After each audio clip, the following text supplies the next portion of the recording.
오늘은 우리가 잘 아는 아사왕의 이야기를 통해서 하나님께서 우리에게 주시는 그런 교훈, 배우는 그런 시간을 보냈으면 합니다. 우리가 성경을 보면 이 열왕기상이나 열왕기하, 또 역대상, 역대하서를 보면 이 왕들에 대한 이야기가 나오고 있습니다. 그런데 우리가 알다시피 이 성경의 열왕기 상하와 역대 상하를 통해서 두 번씩 그 왕들의 이야기를 반복하고 있는 것을 우리가 보게 됐습니다. 여러분, 우리가 혹시 우리의 삶의 현장에서 어떤 이야기를 두 번 한다는 것은 무엇을 의미하는 것입니까? 제가 그냥 제 소견으로 생각해 봤을 때 어떤 것을 두 번 얘기한다는 것은, 반복한다는 것은 그것이 중요한 것이기 때문에 우리에게 마음에 새겨주려고 하는 그런 목적을 가지고 하나님께서 우리에게 말씀하시고자 하시는 것이 있다는 것이죠. 저는 이 왕들의 이야기를, 물론 학자들은 역대하서는 어떠한 관점으로 쓴 것이고 열왕기 상하는 또 어떠한 관점으로 쓴 것이다라고 얘기하는 학자들이 있지만, 그냥 우리가 간단하게 이해할 수 있는 한 가지 이해가 있다면 그것은 하나님께서 이 왕들의 이야기를 통해서 우리에게 전하고자 하는 그런 메시지가, 중요한 메시지가 있기 때문에 우리에게 두 번씩이나 기록해 주셨다는 사실을 이전에 생각하기를 원하는 것이죠. 특별히 오늘 아사왕의 이야기를 통해서 얼마나 우리 이 왕들이, 이 성경에 기록된 왕들의 모습이 저나 여러분의 모습과 똑같은 동일한 삶이라는 사실을 보게 되면서 우리가 어떻게 이 아사왕의 이야기를 통해서 어떻게 우리가 하나님의 사람으로 변해질 수 있는가, 또 하나님이 어떠한 왕들이 되기를 원하는가, 우리 모두가 아시지 않습니까? 우리 모두는 베드로후서 2장에 말씀하신 것처럼 우리는 다 왕같은 제사장의 부르심을 가진 왕이라고 하나님께서 말씀하셨어요. 우리가 왕으로 이 세상을 살아가고 있는 것입니다. 우리가 이 땅을, 이 세상을 다스리고 정복하는 그러한 삶을 우리에게 주셨는데, 우리는 많은 경우 왕이 아니라 어쩌면 노예로, 어쩌면 종으로 잘못된 삶을, 또 정말 허랑방탕하는 그런 삶을 살고 있는 우리의 모습을 보여주시는 것이죠. 근데 오늘 이 말씀을 통해서 하나님은 우리가 정말 하나님이 아사에 대해서, 또는 여호사밧에 대해서, 또는 히스기야에 대해서, 또는 요아스에 대해서, 또는 요시아에 대해서, 또는 우시아에 대해서, 이런 여러 유다 왕들에 대해서 처음 보셨던 그 첫인상, 하나님이 보셨던 그 첫인상의 좋은 모습의 왕의 삶을 살기를 원하는 것이 하나님의 말이라는 것이에요. 여러분, 참 중요한 것이 있는데요, 하나님께서는 우리를 보실 때 우리에 대한 첫인상을 잃어버리지 않으시고, 잊지 않으시고 기억하신다는 것이에요. 그리고 우리를 판단하실 때, 우리를 어떻게 평가하실 때 어떤 모습으로 보시냐면, 하나님이 처음에 보셨을 때의 좋은 모습, 아름다운 모습으로 우리를 보아주시는 것이에요. 여러분, 다윗이라는 사람을 하나님께서 평가하실 때 무엇이라고 하셨습니까? 다윗은 내 마음에 합당한 자다 라고 그렇게 하나님께서 성적표를 매겨주셨어요. 하지만 사실 다윗의 삶을 보면 하나님의 마음에 합당치 않은 모습이 많이 있었던 것입니다. 그렇지만 하나님께서는 다윗에 대해서 언제라도 얘기하실 때는 이 사람은 내 마음에 합당한 사람, 그 마음이 성실한 자, 그 손에 공교함으로 이스라엘 백성을 다스린 자라고 칭찬하셨던 것을 보는 것이죠. 오늘 우리가 나눌 아사왕도 보면 아사의 시작은 참 좋았던 시작이었습니다. 이제 제가 본문을 설명드릴 때 우리 모두가 다 알다시피 아사라는 사람은 처음 시작은 너무나도 좋았어요. 아사뿐만이 아니라 많은 유다의 왕들이, 훌륭한 유다의 왕들은 시작은 너무나도 좋았고 훌륭했던 시작을 가졌던 왕들이죠. 그렇지만 그들의 종말과 그들의 과정 가운데서 여러 가지 죄와 실수와 연약함이 드러나는 그러한 모습을 우리가 보게 됩니다. 근데 하나님께서는 그들에 대해서 평가하실 때, 아사에 대해서도 평가하실 때, 아사의 종말은 어쩌면 인간적으로 볼 때는 참 안 된 것이고 참 비참한 것이고 비극적인 그러한 종말이었지만, 하나님께서는 그에 대해서 평가하실 때 무엇이라고 하십니까? 아사의 마음이 일평생 하나님에 대하여 온전하였더라 라고 성경은 분명히 기록하고 있다는 것입니다. 여러분, 우리에 대해서도 하나님이 그렇게 평가하고 계신 줄 아십니까? 우리가 예수 그리스도를 믿어서 하나님의 백성이 되었습니다. 바로 그 순간에 우리가 죄를 회개하고 주님이 하나님의 아들이심을 믿는 가운데 주님을 우리의 주로 삼았을 때 하나님께서 우리를 보신 첫인상이 무엇입니까? 예수 그리스도의 의를 가진 의로운 사람으로 우리를 보신다는 것이에요. 그래서 우리는 종종 죄를 짓고 하나님 앞에 실수하고 범죄하며 잘못된 길로 가고, 때로는 하나님이 원치 않는 그러한 잘못된 길로 가는 그러한 사람들일지라도 하나님께서 우리에 대해서 가지고 계신 평가는 무엇입니까? 너는, 자매님은, 형제님은 언제나 나의 백성이요 나의 자녀요 예수 그리스도의 의를 가진 의로운 자라고 우리에게 분명히 말씀해 주실 것이라는 것입니다. 여러분, 이 사실을 우리가 잊어서는 안 되는 것입니다. 우리가 이 사실을 잊을 때 우리는 하나님이 원하는 그런 의로운 사람의 삶을 살 수가 없는 것이에요. 여러분, 내 자신에게 여러분 생각해 보세요. 내가 정말 사람들 앞에서나 하나님 앞에서 죄인입니다. 나는 아무것도 할 수 없는 쓸모없는 사람입니다. 물론 우리가 하나님 앞에서 정직하게 고백할 수 있는 것은 나의 죄됨과 나의 쓸모없는 모습을 고백할 수밖에 없는 우리이지만, 우리가 하나님의 기준으로 볼 때, 하나님의 평가에 의하면 저나 여러분은 하나님 앞에 분명한 의인이라는 것이에요. 내가 의인이라는 사실을 잊고 살 때 우리는 죄의 길로 행할 수밖에 없는 것입니다. 그렇죠. 우리가 말씀하신 대로 그 말씀을 인정하고 믿고 그 말씀을 받아들이는 가운데, 용납하는 가운데 우리가 그 말씀 가운데 거하는 삶을 살 때에 우리가 오히려 죄를 극복하고 이기는 삶, 의로운 삶, 그리고 하나님의 뜻대로 어떠한 사람이 될 수 있는 것이 하나님의 진리라는 것이에요. 여러분이 어떠한 선교사이든 무슨 일을 하든 어떠한 직분을 가지고 있든 상관이 없는 것이죠. 우리가 이 사실을 잊어버린다면 우리는 절대로 하나님의 나라를 구하는 기도를 제대로 할 수가 없는 것이에요. 내가 의인으로서 하나님의 나라를 위해서 구할 때 그것에 능력이 있는 것입니다. 그렇지만 내가 죄인으로서, 내가 아무것도 할 수 없는 자로서, 나는 도무지 가능성이 없는 그러한 사람으로서, 쓸모없는 사람으로 우리가 기도를 한다면 그 기도는 어쩌면 하나님이 용납할 수 없는, 받아들일 수 없는 그런 기도밖에 될 수 없지 않을까, 우리는 염려가 되는 것이죠. 근데 하나님께서는 아사에 대해서 그렇게 평가를 하셨어요. 그렇다면 이것은 무엇을 말씀해 주시는 것입니까? 우리가 서로에 대해서도 서로를 평가할 때 우리는 그 첫인상을, 우리가 가졌던 그 첫 마음을 잃지 않도록 하는 것이 하나님의 자녀된 우리 모두의 본분이라는 것을 우리가 기억할 필요가 있다는 것이에요. 우리는 얼마나 저부터라도 어떤 사람을 처음 만났을 때 참 이 사람 너무나 좋구나, 이 사람 참 훌륭하구나, 참 사귀고 싶구나 하는 그런 좋은 마음을 가졌다가도 우리가 어떤 사건이나 어떤 상황으로 인해서 우리 사람들에서 그 좋은 마음, 첫인상을 잊어버리게 되는 것이죠. 근데 오늘 아사의 얘기를 통해서 또 하나님께서 여러 그 유다의 왕들에 대한 평가를 통해서 우리가 볼 수 있는 것은 하나님의 마음은 그 첫인상을 기억하시는 가운데 우리를 언제나 끝까지 영원토록 우리를 그렇게 첫인상의 좋은 사람으로 모아주고 계시는 그런 하나님이라는 사실을 우리가 기억할 필요가 있다는 것이죠. 이 아사 이야기를 보면 아사라는 사람 어떤 사람인지 아시죠? 아사라는 사람은 역대하서 14장에 보니까 아사가 그 하나님 여호와 보시기에 선과 정의를 행하여 이방 제단과 산당을 없이 하고 주상을 회파하며 아세라상을 찍고 유다 사람을 명하여 그 열정의 하나님 여호와를 구하게 하며 그 율법과 명령을 행하게 하고 또 유다 모든 성읍에서 산당과 태양상을 없이 하며 나라가 그 앞에서 평안함을 얻으리라. 그래서 아사에게 하나님께서 10년간의 평안을 주셨어요. 10년간의 평강을 주셨습니다. 그래서 아사는 그 10년간의 평강 동안에 무엇을 하였습니까? 그 군대를 강성하게 키웠습니다. 그래서 성경에 보니까 아사에게 68만의 용사가 있었다고 성경은 기록하고 있어요. 그리고 이 10년 동안의 평안 가운데 아사는 성읍들을 건축했습니다. 적들에게 방어하기 위해서 성읍들을 굳건하게 쌓는, 건축하는 그러한 일들을 했던 것이죠. 그리고 그 일이 끝나자마자 바로 아사왕이 왕이 된 지 10년 지난 후에 11년에서 15년 사이에 어떤 일이 생깁니까? 구스왕이 100만 대군을 이끌고 병거 300병을 가지고 이 이스라엘 유다를 쳐들어오는 것이죠. 그래서 그 아사가 그때에 비록 자기에게 68만의 용사가 있었지만 100만의 그 구스왕의 군대와 싸움을 하기에는 너무나도 숫자의 차이가 나는 그런 상황 가운데서 아사는 전심으로 하나님께 부르짖습니다. 하나님께서 이 싸움을 해주지 않으시면 우리는 질 수밖에 없습니다. 하나님께서 우리를 도와주십시오.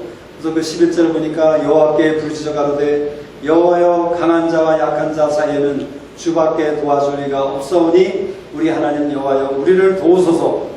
우리가 주를 의지하오며 주의 이름을 의탁하오고 이 많은 무리를 치러 왔나이다. 여호와여 주는 우리 하나님이시오니 원컨대 사람으로 주를 이기지 못하게 하옵소서 하였더니, 그래서 아사는 하나님의 도우심으로 대승리를 거두게 되죠. 그래서 그 대승리를 거두고 돌아오는 길에 아사가 누구를 만납니까? 15장 오늘 본문 말씀 1절에서 1절 이하의 말씀에 보면 오데스의 아들 아사랴에게 하나님의 말씀이 임하여서 1절에서 그 7절까지 말씀을 이 아사에게 아사랴 선지자가 아사에게 권면을 하게 됩니다. 그 아사랴가 권면한 말씀은 결국 이러한 메시지죠. 너희가 하나님을 찾으면 하나님께서 너희와 만남받을 것이다. 너희가 하나님과 함께하면 하나님이 너희와 함께할 것이다. 그러나 너희가 하나님을 저버리면 하나님도 너희를 버릴 것이다. 이렇게 말씀하세요. 그리고 그 다음에는 그 아사랴가 모든 환난과 고난에 대해서 얘기하고 있습니다. 무엇을 얘기하는 것이냐면 너희가 하나님을 찾거나 하나님을 함께하는 그런 사람이 되지 않을 때 하나님께서는 환난과 고난을 사용하셔서 너희들을 돌이키게 하실 것이라는 그러한 메시지를 바로 아사랴가 얘기하고 있는 것이에요. 여러분, 우리 모두 환난과 고난에 대해서 많은 메시지를 들었습니다.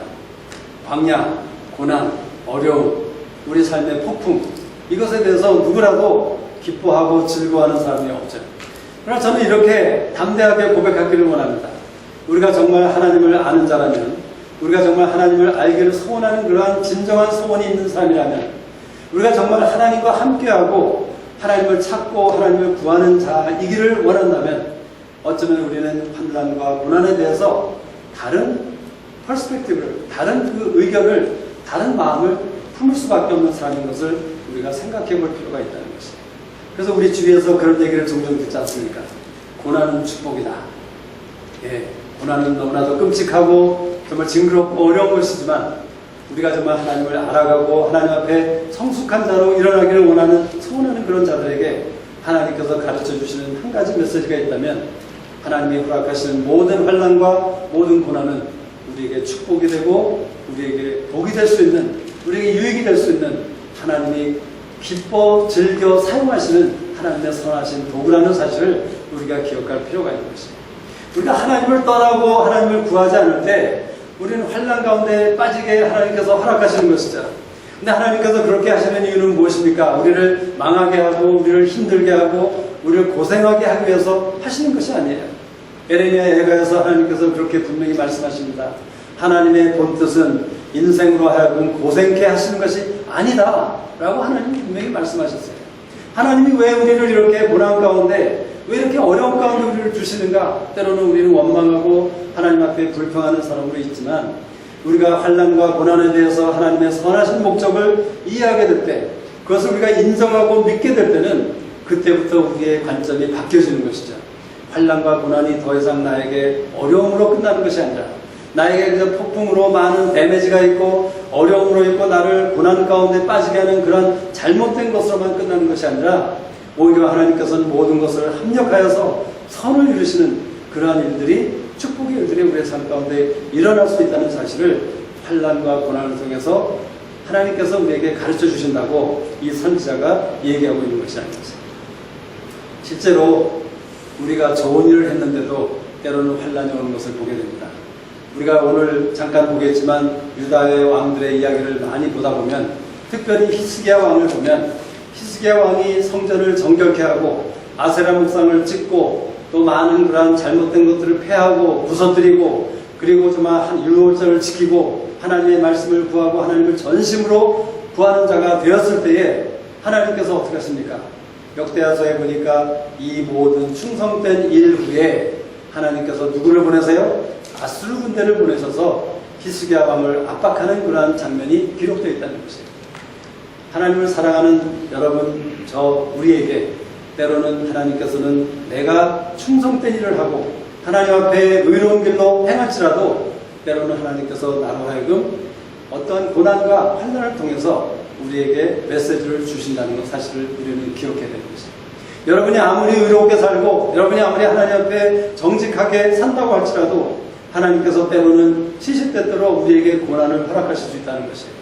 그 고난의 이유는 무엇입니까? 하나님께서 바로 우리의 삶의 주인 되시며 하나님을 없이는 내가 이렇게 의롭게 사는 것이나 또는 의롭게 행하는 이것조차도 불가능하다는 사실, 그래서 하나님이 아니고는, 하나님을 찾지 않고는 내가 하루도 살 수 없다는 그 사실을 우리에게 깨닫게 하기 위해서 하나님께서는 아무리 충성되고 아무리 성숙한 자일지라도 하나님께서는 우리에게 그런 환난과 고난을 줄 수 있다는 것이죠. 그래서 계속해서 이 선지자가 뭐라고 말합니까? 그런즉 너희는 강하게 하라, 손이 약하지 않게 하라, 너희의 행위에는 상급이 있다 라고 오늘 제목된 그 말씀을 하고 있는 것입니다. 강하게 하고 손이 약하지 않게 하라, 이렇게 말씀하십니다. 그래서 그 아사가 무엇을 합니까? 모든 이스라엘 백성, 유다 백성들 무리와 함께 모여서 하나님께 제사를 드리고 예배를 드리고 하나님 앞에 언약을 맺습니다. 우리가 이제는 하나님을 전심으로 찾기로 약속합니다. 언약합니다. 그리고 심지어 이렇게 말합니다. 무릇 이스라엘 하나님 여호와를 찾지 아니하는 자는 대소 남녀를 물어나고 죽이는 것이 마땅하다. 엄청난 얘기를 했어요. 끔찍한 얘기를 했습니다. 하나님께 언약하고 하나님을 전심으로 찾지 않는 자는 죽이는 것이 마땅하다 라는 그런 선포할 정도로 아사와 모든 유다 백성들이 한 마음이 되어서 하나님을 찾기로 언약을 맺었다는 것입니다. 그래서 하나님께서 그 후로 10여 년간의 평안을 또 아사에게 허락합니다. 사실 이 역대하서를 보면 여기 그 역대하서 15장 19절부터 보면 이때부터 아사왕 35년까지 다시는 전쟁이 없으리라. 그 16장 1절에 아사왕 36년에 이스라엘 왕 바하사가 유다를 치러 올라와서 이런 기록이 있습니다. 그런데 이 연도수의 기록은 잘못된 것이라고 합니다. 왜냐하면 그 열왕기상과 열왕기하에 보면 그 이스라엘 왕 바하스의 얘기가 나오는데 그 바하스는 아하스야 왕이 3년부터 26년 치리하는 그 사이에만 살았던 왕이에요. 그래서 우리가 이 말씀을 보면 아사왕 35년에는 이미 바하스는 멀리 벌써 9년 전에 돌아 죽었어야 하는 왕입니다. 그런데 그 왕이 아사를 치러 왔다. 이거 말이 안 되는 것이죠. 그래서 모든 학자들의 이야기에 의하면 여기에 기록된 35년과 36년이라는 것은 유다 왕국과 이스라엘 왕국이 분리된 처음부터 유다 왕국이 이제 이스라엘 왕과 이스라엘 나라와 분리되어서 시작된 그날부터 35년과 36년을 얘기하는 것이라고 하죠. 그래서 아사 왕이 10년 동안 평화를 누리고 그 다음에 11년에서 15년 사이에 구스 왕이 쳐들어옵니다. 그리고 15년에 하나님과 언약을 맺습니다. 그리고 바하스가 쳐들어온 것은 아마도 그 10년 플러스 15년이면 25년이죠. 바하스의 마지막 해 26년도째에 바로 바하스가 이스라엘 왕 바하스가 아하스를 침공하러 온 사건을 이곳에서 기록하는 것이 맞는다고 모든 학자들이 얘기하고 있는 것입니다. 뭐 이것은 그렇게 중요한 것은 아니에요. 뭐 우리가 연도수를 따지러 온 것은 아닙니다. 근데 중요한 것은 아하스가 이렇게 바하스가 침공했을 때 그렇게 하나님 앞에 충성되고 하나님을 구하던 아하스였는데 아하스가 어떻게 합니까? 아람 왕에게 뇌물을 주어서 그때는 아람 왕과 북왕국 이스라엘이 동맹을 한 상태였어요. 근데 지금 북왕국이 유다를 치러 왔을 때 아사가 돈을 매겨가지고 재물을 그 뇌물로 삼아서 아람 왕에게 너랑 나랑 동맹을 하자. 그리고 너가 북왕국을 치게 되면 이 바하스가 나를 치던 것을 그치고 돌아가게 될 것이다. 라는 이러한 작전을 세우게 되는 것이죠. 그래서 하나님이 선지자를 보내십니다.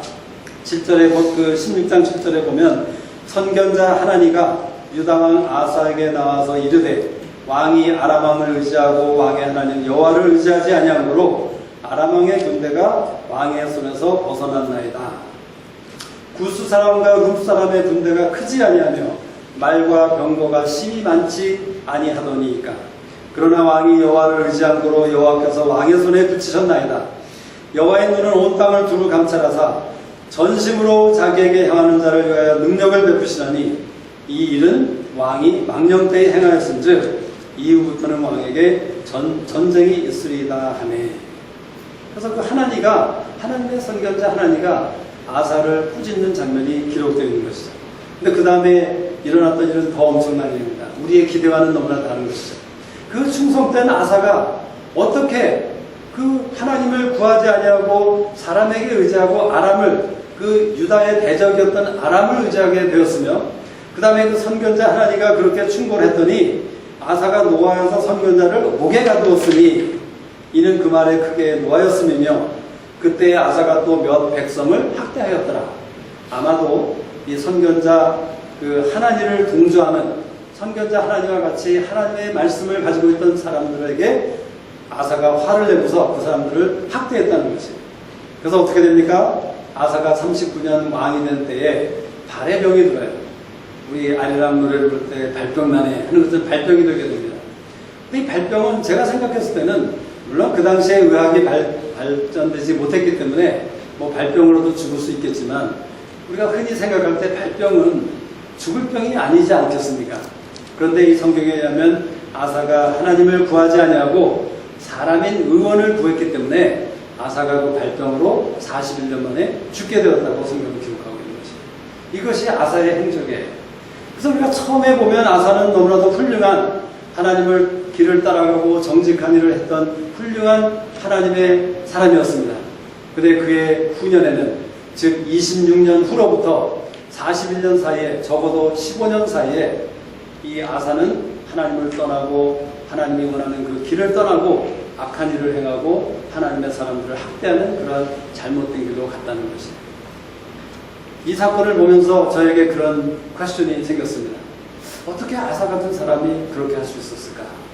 근데 생각하면 할수록 제가 바로 아사와도 너무나도 같은 사람, 못하면 못했지 제가 너무나도 하나도 다를 것 없는 그런 삶이라는 사실을 보게 되면서 제가 다른 왕들의 행적을 살펴보게 되었어요. 우리가 잘 아는 아사의 아들이 누구입니까? 여호사밧이죠. 여호사밧도 굉장히 훌륭한 유다 왕 중에 하나이죠. 아마 가장 훌륭한 왕 중에 하나라고 할 수 있는 여호사밧이에요. 근데 여호사밧이 하나님을 구하고 하나님께 충성된 그런 왕이었습니다. 그래서 우리가 성경에 보면 여호와께서 여호사밧께 함께 하셨으니 이는 저가 그 조상 다윗의 처음 길로 행하여 바알들에게 구하지 아니하고 오직 하나님께 구하며 그 계명을 행하고 이스라엘의 행위를 쫓지 아니하였습니다. 그러므로 여호와께서 나라를 그 손에서 견고하게 하시매 유다 무리가 여호사밧에게 예물을 드렸으므로 저가 부귀와 영광이 극하였다. 다음 부분이요. 그래서 저가 전실로 여호와의 돌을 행하여 산당과 목상들과 다 제하고요. 그 다음에 또 사람들을 보내서 하나님의 말씀을 가르치게 하였습니다. 그래서 그 다음 말씀. 그래서 여호와께서 18장 1절에 보면 여호사밧이 부귀와 영광이 극하였고 아합으로 더불어 연원하였더라. 한국 성경에는 정확하게 의미가 나와 있지 않지만 극하였으나 맛이 나오면 그 전에 나오던 말과 상반되는 사건을 얘기하는 것이죠. 그러나 그 여호사밧이 아합으로 더불어 연원하였대요. 아합이 누구였습니까? 북왕국 이스라엘의 아주 악독한 왕이었죠. 근데 그 역대하서 20장에 보면 유다 왕 여호사밧이 나중에 이스라엘 왕 아하시아와 교제하였는데 아하시아는 심히 악을 행하는 자였더라. 그래서 그 마지막 부분에 보니까 왕이 아하시아와 교제하는으로 여호와께서 왕이 지은 것을 파시려 하더니 이에 그 배가 파상하여 다시스로 가지 못하였더라. 아하시아는 다시 말하자면 여호사밧의 사위입니다. 여호사밧의 여호사밧의 아들이 아합의 딸과 결혼을 하게 됐죠. 그래서 그 아합과 연혼하게 되었고 그 아하시아와 교제하게 되었는데 하나님께서 그것을 굉장히 싫어하셨어요. 그래서 사실 에돔 사람들과 여호사밧이 전쟁을 하러 나갈 때에 하나님이 선견자 예후를 보내셔서 꾸짖었습니다. 그렇지만 그때도 하나님께서 뭐라고 말씀하시냐면 내가 하나님의 악을 사랑하는 그 아합을 사랑하는 것이 마땅하냐 하면서도 그러나 내게는 선한 일이 있도다 하고 말씀하시면서 하나님을 의지하게 하시고 에돔 사람과 세일 사람들을 대파하는 그러한 기적을 행하게 하시는 것이죠. 근데 우리 여호사밧과 같은 훌륭한 사람도 보면 이러한 흠이 있었다는 것이에요. 왜 여호사밧이 하필이면 정말 자녀를 결혼시킬 데가 없어서 왜 아합의 집안과 결혼을 하게 되었을까? 참 우리에게는 퀘스천이 있을 수밖에 없는 그러한 일이라는 것이죠. 그 다음 왕의 이야기를 보겠습니다. 여호사밧의 또 아들, 그 다음을 보시면요. 요아스에 대한 얘기인데, 요아스가 그 왕의 나라 때 7살이었어요. 그런데 그 요아스는 어떤 사람이었냐면, 제사장 여호야다가 세상에 사는 모든 날에 요아스가 여호와 보시기에 정직히 행하였더라. 여러분 이것을 보면 우리의 삶 가운데 제사장 여호야다와 같은 멘토, 스피리추얼 멘토가 우리의 삶 가운데 얼마나 중요한 것이라는 사실을 우리에게 말씀해 주고 있는 것이에요. 여러분의 삶 가운데 여러분이 정말 믿고 신뢰하는 가운데 하나님의 일을 또 나의 일을 나의 개인적인 일이든 무엇이든 모든 것에 대해서 털어놓고 의논하고 상담할 수 있는 그리고 정말 하나님의 뜻을 물어볼 수 있는 그러한 사람이 있는가 한번 생각해 보세요. 우리의 삶 가운데 여호야다라는 사람이 없다면 어쩌면 우리는 참 위험한 길을 가고 있는지도 모른다는 것이에요. 우리가 은혜 가운데 지금까지 하나님 앞에서 온전히 살 수 있었지만 우리의 삶 가운데 여호야다와 같은 스피리추얼 멘토, 우리를 도울 수 있는 그런 카운슬러가 없는 상황이라면 우리는 굉장히 나 스스로를 의지하고 내 스스로의 길을 행하는 그런 사람이 될 수 있다는 것을 얘기해 주고 있는 것이죠. 그 다음 절을 보면 24장 17절 18절에 여호야다가 죽은 내 유다 방백들이 와서 왕에게 절하매 왕이 그의 말을 듣고 그 열조에 하나님 여호와의 전을 버리고 아세라 목상과 우상을 섬긴 거로 이 죄로 인하여 진노가 유다와 예루살렘에 임하니라. 아람 군대가 적은 무리로 왔으나 여호와께서 심히 큰 군대, 누구의 큰 군대입니까? 요아스의 큰 군대를 그 손에 붙이셨으니 이는 유다 사람이 하나님을 버렸기 때문이다. 이와 같이 아람 사람이 요아스를 징벌하였다. 예, 하나님을 구했던 요아스가 여호야다가 살아있는 그 생전에는 여호와를 구했지만 그 여호야다가 죽었을 때에 그가 어떻게 됩니까? 솔로몬의 아들이었던 르호보암처럼 노인들의 교도를 버리고 소년들의 교도를 따르는 가운데 그가 백성들의 그 탄원을 들어주지 않은 바람에 하나님께서 뜻하신 대로 남한국과 북한국이 되어버리는 사건처럼 이 요아스는 그 여호야다가 죽은 후에 방백들이 와서 그에게 절하였다고 했어요. 여기서 절하였다는 단어는 하나님께 예배드린다 하는 그런 월십이라는 단어예요. 다시 말하자면 이 유다의 방백들이 와서 여호야다에게 넘치는 사실은 합당치 않은 그러한 넘치는 그러한 공경 또는 그러한 리스펙트를 그 요아스에게 주었다는 사실을 기록하고 있는 것이죠. 제가 생각해 봤습니다. 왜 요아스가 그렇게 여호야다가 살 동안에는 하나님을 따르는 그런 사람이었는데 그렇게 변화했을까? 왜 그렇게 변할 수 있었을까? 여러분 그런 퀘스천이 들을지 않습니까? 제가 생각할 때는 아마 요아스는 7살 때 왕이 되었죠. 그러니까 여호야다가 아무래도 모든 것을 여호야다의 생각과 뜻대로 그 나라를 다스리는 일을 했을 것이에요. 물론 좋은 일이었고 하나님이 보시기에 기쁜 일이었습니다. 그렇지만 요아스는 자기의 그 이기적인 생각과 자기의 그 자존심과 자기의 어떤 그러한 스스로의 생각 가운데 내가 언제나 여호야다의 그늘을 벗어나서 내 마음대로 이 나라를 다스릴 수 있을까? 아마 그런 인간적인 생각이 있지 않았을까 하는 그런 짐작을 해봅니다. 그런데 마침 그 유다의 방백들이 와서 그에게 절을 하면서 절까지 하면서 그에게 왕이여 라고 그를 높여주었을 때 그 안에 있던 그 교만과 자존심 이런 모든 것들이 그에게서 터져나오게 되면서 그가 하나님을 버리게 되고 다른 길로 갔던 그런 오류를 범하게 되는 것이라는 것이죠. 그리고 그 다음 마음을 보겠습니다. 이 역대하 21장 5장 6절에서 말씀은 우시아에 대한 얘기입니다. 하나님의 묵시를 밟지 않은 스가랴에 사는 날에 하나님을 구하였고 저가 여호와를 구할 동안에는 하나님이 형통케 하였더라. 마지막 절에 보니까 우시아가 심히 강성하여 이름이 애굽 변방까지 퍼졌더라. 그 다음 말씀이요. 저가 강성하여짐에 그 마음이 교만하여 악을 행하여 그 하나님 여호와께 범죄하되 곧 여호와의 전에 들어가서 향단에 분향하라 한지라. 그래서 우시아가 어떻게 되죠? 문둥병자가 됩니다. 그래서 그가 죽을 때까지 문둥병자가 되어서 그는 죽어서도 왕의 묘실에 묻히지 못하고 그 옆에 묻힐 수밖에 없는 그런 창피한 그런 수치스러운 그런 죽임과 장사됨을 받게 되는 것이 우시아의 모습이라는 것이죠. 그 다음에 또 있나요? 자, 보면 그 다음입니다. 그래서 우리가 이 네 왕의 이야기를 볼 때 제가 여기에 기록하지 않은 우리 히스기야 왕이 있습니다. 참 히스기야 왕은 그나마 이 모든 유다 왕 가운데서도 끝까지 하나님을 신뢰하고 하나님을 구했던 왕이죠. 물론 히스기야도 실수하였죠. 히스기야가 하나님이 그를 경에서 구원하여 주셨을 때에 그의 마음이 교만하게 되면서 어떻게 합니까? 바벨론 방백들에게 자기가 가진 것, 자기 왕국인 모든 것들을 자랑하면서 보였어요. 내가 이런 것도 있고 이것에 이런 것도 있고 내가 이런 것을 했고 하는 것을 자랑했기 때문에 역대하서에 보면 히스기야가 교만하여 라는 그런 기록을 하고 있는 것을 보게 돼요. 그렇지만 히스기야의 훌륭한 점은 무엇이었냐면 히스기야가 그것을 금방 뉘우쳤어요. 그리고 하나님께 잘못했다고 회개함으로 나갔습니다.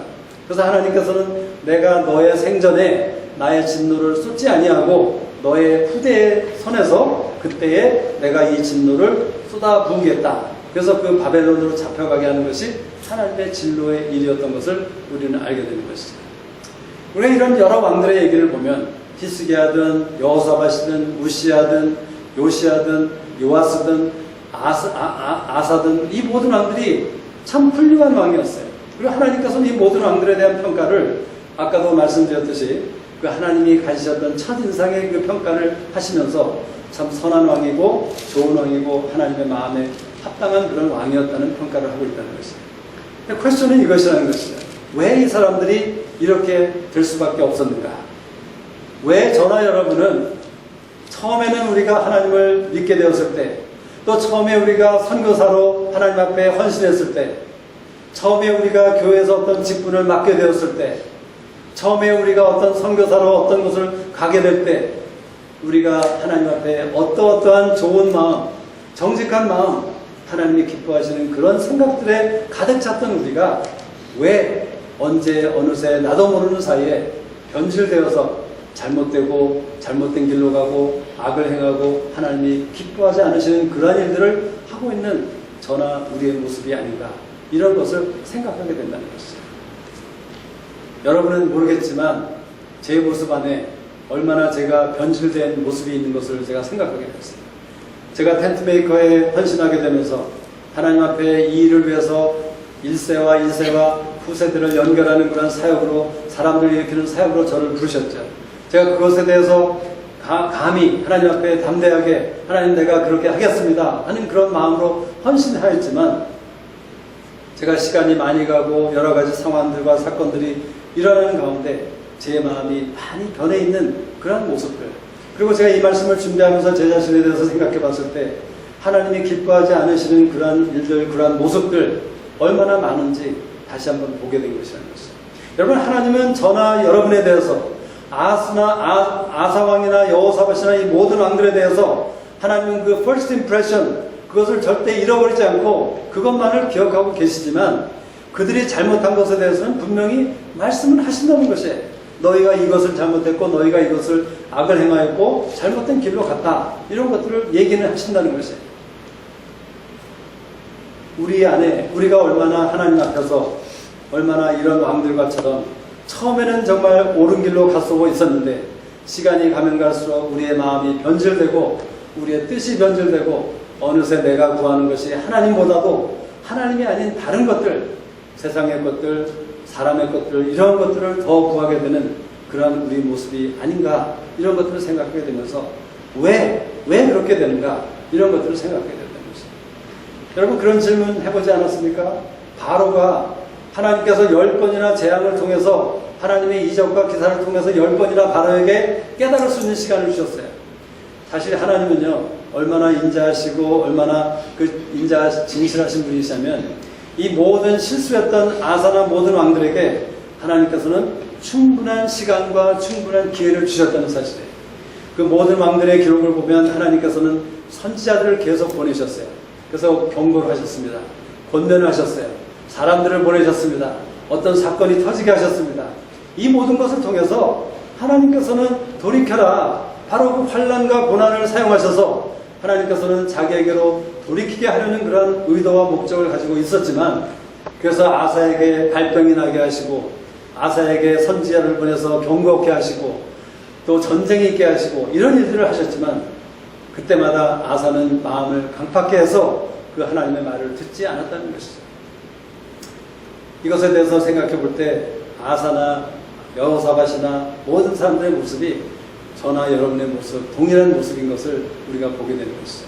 왜 우리가 하나님께 그러한 잘 나가다가 섰걸음은 잘했는데 왜 중간에, 왜 나중에 잘못된 길로 가는가, 할 수 있는가, 이것에 대해서 히브리서 기자는 히브리서 3장에서 본문에 기록된 대로 이렇게 말씀하고 있다는 것이죠.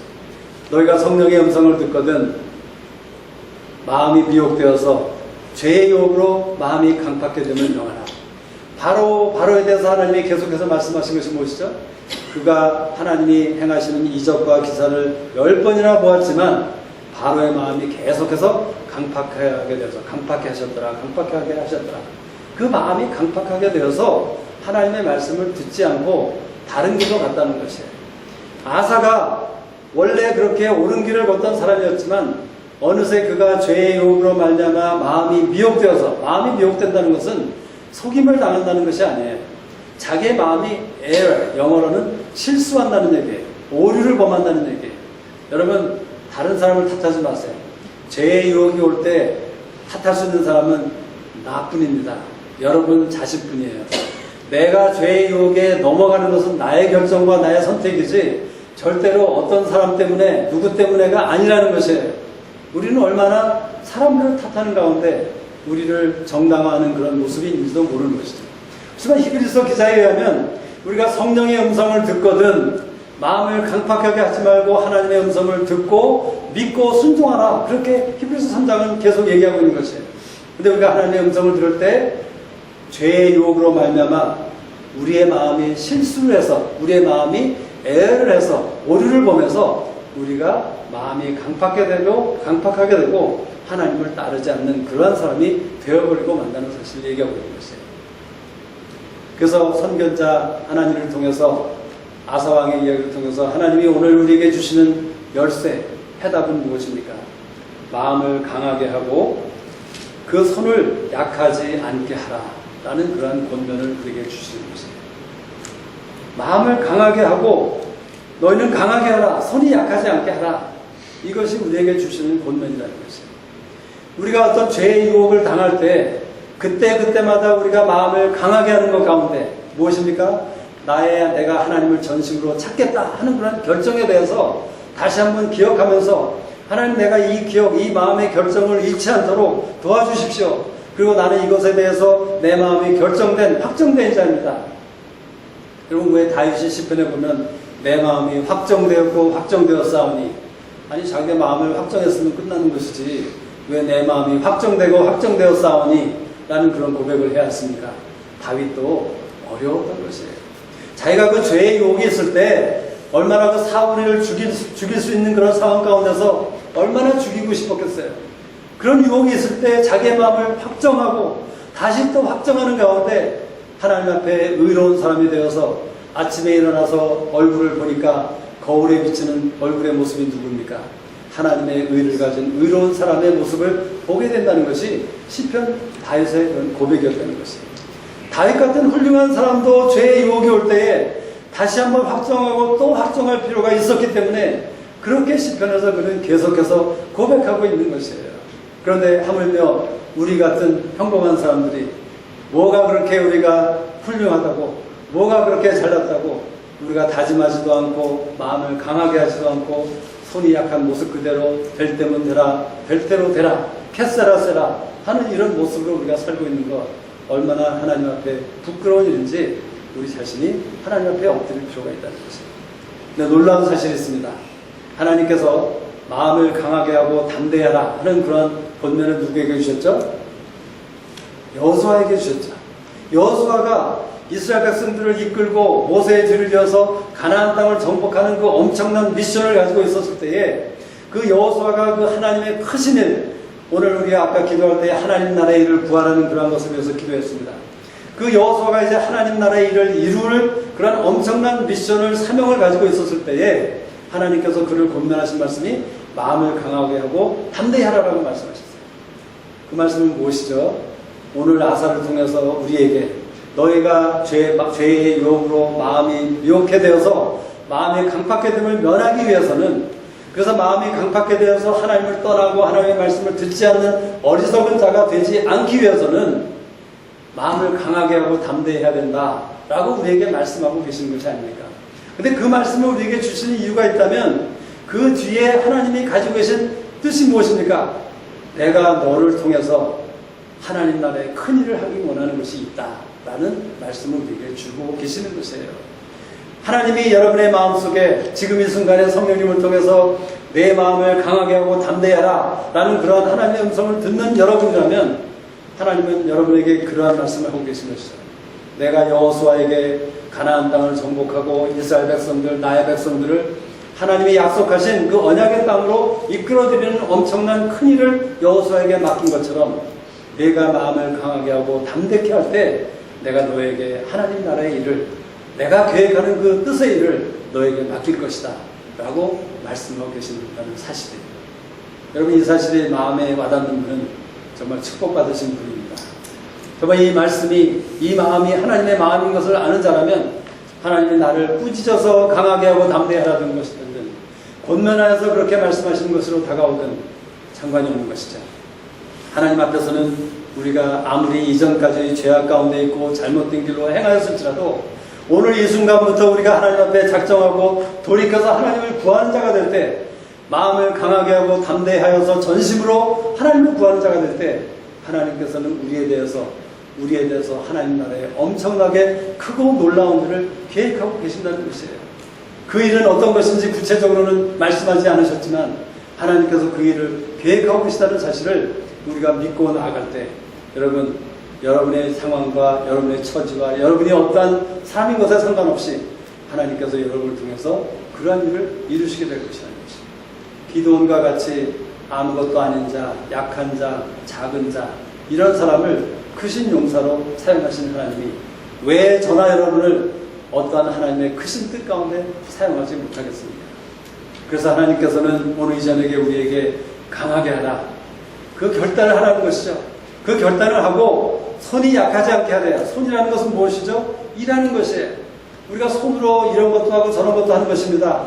그 유다의 왕들을 보면 그 유다의 왕들이 그 손을 가지고 무엇을 했습니까? 아세라 상을 찍어버리고 그 놋조각, 놋뱀을 부서뜨리고 파하고 이런 모든 일들을 한 것이 손의 일이라는 것이에요.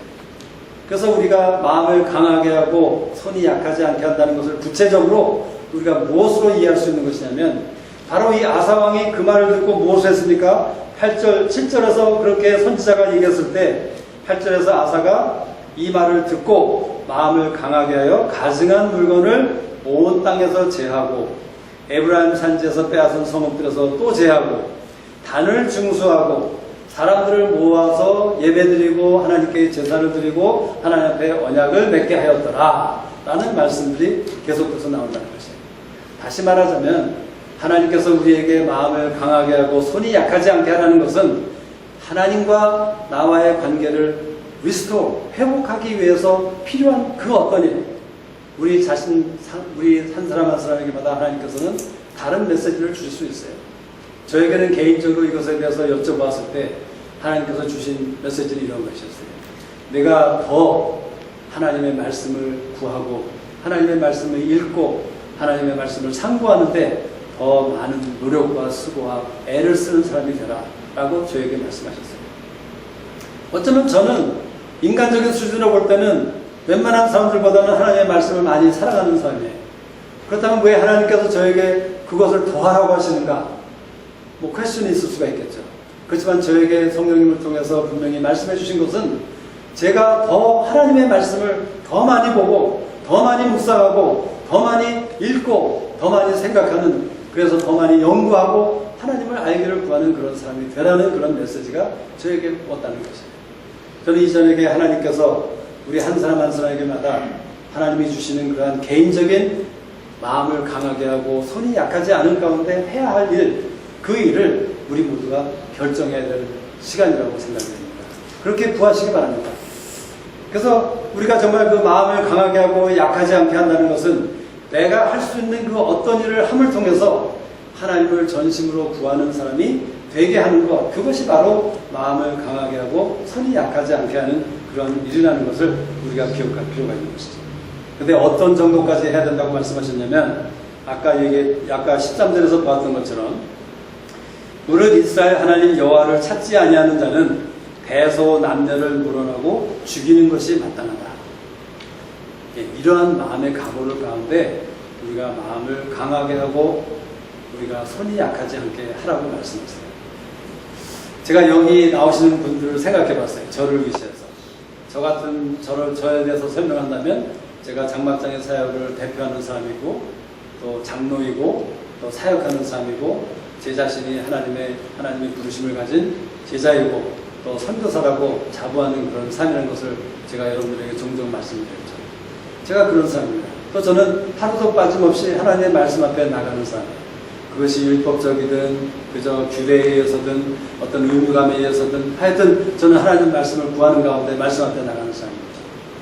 또 여기에 계신 어떤 분은 정말 그 여러 선교지를 다니면서 선교사들을 위로하고 정말 하나님의 부르신 가운데 그 일을 충성되게 행하는 그런 분들이 있어요.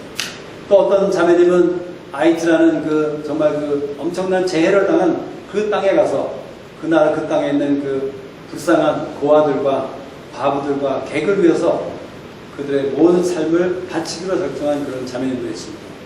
그런가 하면 우리 여기 가운데는 우리의 삶의 현장에서 열심히 직장을 다니고 사업을 하면서 또 교회를 다니면서 하나님을 섬기고 그런 사람들이 있어요. 그리고 우리 나름대로 열심히 교회에서 봉사하고 말씀 앞에 나가고 이 예배에 참석하고 이런 사람들이잖아요. 근데 오늘 저에게 주시는 마음이 이것이었어요. 우리 모두가 정말 하나님 앞에 강하게 하고 손이 약하지 않은 그런 사람이 되기 위해서는, 그래서 전심으로 하나님을 찾는 사람이 되기 위해서는 지금 우리가 하고 있는 그것으로 충분치 않다는 것이에요. 하나님이 얘기하고 계신 것은 내가 그것을 얘기하는 것이 아니라고 얘기하는 것이에요. 내가 아무리 매일 아침 하나님의 말씀 앞에 나올지라도 그것만으로 족하지 않다. 하나님이 그렇게 얘기하고 계신 거죠. 내가 아무리 여러 선교지를 다니면서 정말 하나님 나라를 위해서 수고하는 그 선교사들을 위로하고 그 땅에 가서 하나님의 말씀을 전하고 증거하는 그런 사람일지라도 그것으로도 충분하지 않다고 얘기하는 것이에요. 내가 전 재산을 다 바쳐서 아이들을 위해서 헌신한 사람일지라도 그것도 충분하지 않대요. 하나님께서는요, 우리에게 그 이상의 것을 요구하시는 것이에요. 왜 그렇습니까? 우리 모두는 그렇게 자부하는 사람들이 아닌가요? 우리 모두는 정말 하나님이 나를 특별한 삶, 엑스트라 오르너리 삶을 위해서 부르셨다라는 그런 사실을 믿는 가운데 하나님을 예배하는 그런 자들이 아닙니까? 우리의 첫 마음이 그렇지 않았습니까? 우리가 선교사로 헌신하게 될 때, 우리가 장막장의 사역에 헌신한 여러분들 헌신하였을 때, 또는 중보자로서 중보기도자로 헌신하게 되었을 때 우리의 마음이 어떤 마음이었습니까? 근데 하나님께서 그 마음에 대해서 묻고 계신 것이에요. 너희들이 아무리 교회를 잘 다니고 봉사를 많이 하고 말씀 앞에 나오고 선교지를 다니고 전도를 잘하고 찬양 인도를 하고 말씀을 전하고 무슨 일을 할지라도 그것을 내가 얘기하는 것이 아니라 내가 오늘 이 저녁에 너에게 얘기하고 있는 것은, 너희들과 말하고 싶은 것은 그것을 떠나서 내가 전심으로 나를 구하는 가운데 마음을 강하게 하고 손이 약하지 않은 그런 사람이 되라. 그것을 얘기하고 계신 것이에요. 우리가 이것에 대해서 결단하지 못하면 우리는 어떻게 됩니까? 나도 알지 못하는 사이에 아사처럼, 아마도 아사는 그렇게 생각했을 것이에요. 하나님께서 10년의 평강을 주시고 5년간의 전쟁 후에 다시 10년의 평강을 주셨습니다. 그리고 그 나머지 시간 15년에서 17년의 기간 동안 하나님께서 아사를 기다리셨죠. 아사에게 기회를 주었어요. 돌이킬 기회를 여러 번 주시고 선지자를 보내시고 사람들을 보내시고 발병이 들게 하시고 여러 가지 수단 방법을 다 하셨지만 아사는 하나님의 말씀을 듣지 못했다는 것이 마음이 강팍해 되어서. 왜 그렇습니까? 우리가 마음을 강하게 하지 않을 때 결과는 무엇이죠? 우리는 아사와 같이 또는 다른 왕들처럼 실패할 수밖에 없는, 악한 길로 갈 수밖에 없는, 망령되이 행할 수밖에 없는 그런 사람이 될 수밖에 없는 것이에요. 성경에 여러 군데에서 그 말씀을 증명하고 있습니다. 내가 하나님의 의로운 길을 선택하지 않으면 우리가 가는 길은 악한 길밖에 될 수가 없는 것이에요. 흙과 백입니다. 중간의 길이 없어요. 하나님을 택하지 않으면 우리는 다른 악한 것, 세상의 것을 택할 수밖에 없는 것이에요. 하나님께서 오늘 이 자리에 우리 각자에게 묻고 계신 것이죠. 현수자매는 정말 하나님을 택한 자인가? 자매는 정말 하나님 앞에 강하게 하고 손이 약하지 않게 작정한 자인가? 이것을 물어보고 있는 것이에요. 우리 성명자 자매님, 중보기도 열심히 하시는 기도의 용사이십니다. 우리 자매님에게도 그렇게 묻고 계신 것이죠. 우리 정말 성명자 자매야. 하나님께서 그렇게 얘기하시겠죠? 자매님 하지 않겠죠? 우리 자매는 정말 나를 위해서 마음을 강하게 하고 손이 약하지 않은 그런 사람이 될 수 있느냐? 그것을 우리에게 묻고 계신 것이에요. 이것은 하나도 예외가 없습니다. 우리 모두에게 그렇게 묻고 계신 것이에요. 그래서 선지자가 이렇게 얘기하죠. 여호와의 눈은 온 땅을 두루 감찰하사 전심으로 자기에게 향하는 자를 위하여 능력을 베푸시나니 이 일은 왕이 망령때에 행하였음즉.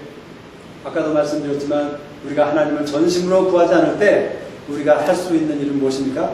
망령때에 행하는 일밖에 할 수 없는 것이에요. 여러분이 아무리 적당한 이유가 있습니다. 적당한 논리가 있어요. 내가 이것을 하는 이유는, 내가 이렇게 해야 되는 이유는, 그래서 내가 하나님 앞에 전심으로 구하지 못하는 핑계는 이것저것 많은 것을 댈 수 있지만 하나님이 볼 때는 무엇이라고요? 내가 행하는 모든 일은 망령되이 foolish라는 foolishness라고 하나님은 평가하고 있다는 것이에요. 그래서 우리는 무엇을 해야 되는 것입니까? 마음을 강하게 하고 손이 약하지 않게 하는 가운데 전심으로 하나님께 향하는 자가 되기를 이 선자의 말씀을 통해서 우리에게 말씀해 주고 계시죠. 여기서 전심으로라는 그 단어를 찾아보니까 Your heart is perfect. 하나님 앞에 퍼펙트한 마음을 가진 자예요. 참 무리한 요구가 아니신가. 너무나도 엄청난 요구하시는 것이 아닌가. 우리가 그렇게 생각할 수 있죠. 이 퍼펙트라는 단어의 의미는 무엇이냐면 저울로 어떤 물건을 재었을 때에 그 예를 들어서 만약 10불짜리를 사면 우리가 1kg의 뭐 쌀을 가져야 된다 하면은 저울로 재보니까 1kg이 되면 맞는 것이죠. 그죠? 합당량이라고 그러나요? 그래서 하나님이 우리를 달아보았을 때에 우리의 무게가 하나님이 기대하시는 그 무게치가 되어야 된다는 것을 얘기하는 것이에요.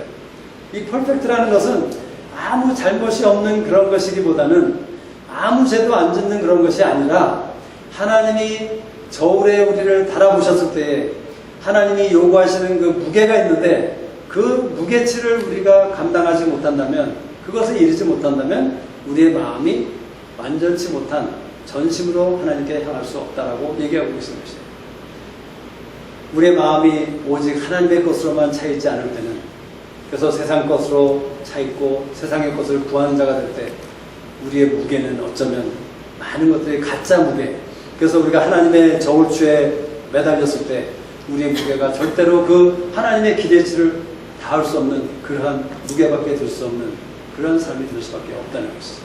그렇기 때문에 우리가 전심으로 정말 마음을 강하게 해서 내 마음속에 있는 다른 것을 구하고 다른 것을 쫓는 그러한 생각들, 그러한 마음들, 변질된 것들을 다 제거하고 파하고 버리고 부서뜨리고 내가 할 수 있는, 하나님께서 우리에게 말씀하시는 해야 된다고 하는 그 일들을 우리가 감행해야 될 것을 얘기하고 있는 것이에요. 아까도 말씀드렸지만 하나님이 우리에게 강하게 하고 담대하라 했을 때는 하나님이 우리 각자를 통해서 하시고자 하시는 큰 계획이 있다는 사실을 말씀드렸죠. 하나님이 우리 모두를 통해서 하나님 나라의 큰 일을 이루시기 원하세요.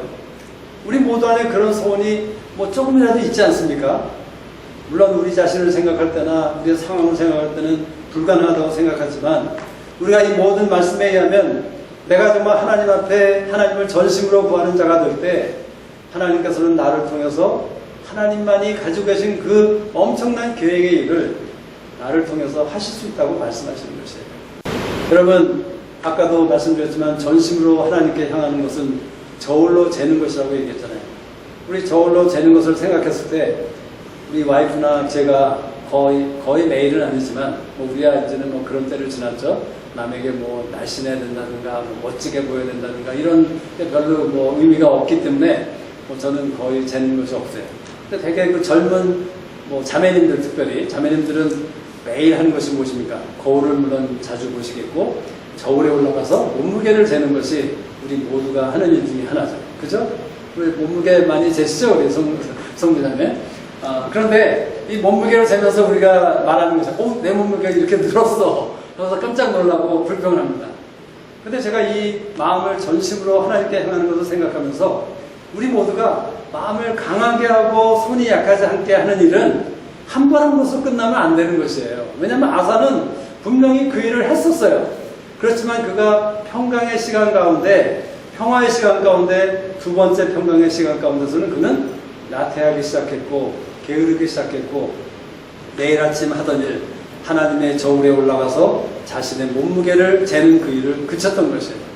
그랬기 때문에 그는 더 이상 자기 자신이 잘못된 길로 가고 있는지도 깨닫지 못하는 가운데 마음이 강팍해된 것도 깨닫지 못하고 알지도 못하는 가운데 그런 어리석은 사람이 될 수밖에 없었던 것이라는 생각을 하게 되죠. 우리 모두는 매일 아침마다 하나님의 저울에 올라가는 삶이 돼야 돼요. 그래서 하나님, 오늘 이 아침을 시작하기 전에, 이 날을 시작하기 전에 내 몸무게가 하나님이 기대하는 그 기대치에 못 미치는 그 이유가 무엇입니까? 내 안에 있는 그 제거해야 될 것들, 부숴줘야 될 것들, 버려야 될 것들이 무엇입니까? 우리가 하나님 앞에 여쭙고 그것을 단호하게 버릴 수 있어야 된다는 것이에요. 여러분, 이것을 하지 못하면 우리는 계속해서 그런 잘못된 길로 갈 수밖에 없다는 것이에요. 얼마나 하나님께서 우리에 대해서 안타깝게 생각하시겠습니까? 하나님은 우리 한 사람 한 사람에 대해서 우리를 통해서 엄청난 하나님 나라의 일을 계획하고 계시는데 정말 하나님이 그 계획을 우리에게 말씀해 주시기를 고대하고 계세요. 여러분, 그 생각 해보셨어요? 우리 자매님을 향해서 하나님이 내가 너를 통해서 하나님의 나라의 일을 이런 일들을 계획하고 있다, 그것을 알려주기를 고대하고 계시는데 우리가 하나님을 외면하고 있다고, 또는 하나님을 본척만척한다면 얼마나 하나님이 안타깝겠습니까? 바로 이것이 오늘 이 저녁에 아사왕과 여러 왕들의 이야기를 통해서 우리에게 주시는 메시지라는 것입니다. 남녀노소 우리의 상황에 아무 상관이 없는 것이죠. 하나님께서는 우리를 언제라도 하나님의 나라의 일을 위해서 사용할 수 있는 하나님이십니다. 그러기 위해서는 지금 우리가 하고 있는 것, 내가 하나님을 섬기고 있는 그런 것들에 대해서 안일하지 마십시오. 그것에 대해서 하나님은 더 이상 얘기하는 것이 아니에요. 하나님께서 우리에게 구하시는 것은 그것으로 족하다가 아니라 그것이 아닌 너의 마음을 강하게 해서 나에게 할 수 있는 하나님을 전심으로 찾는 그 어떤 것을 내 손으로 할 수 있는 그것을 우리에게 행하라고 말씀해 주시라고 믿습니다. 함께 기도하겠습니다.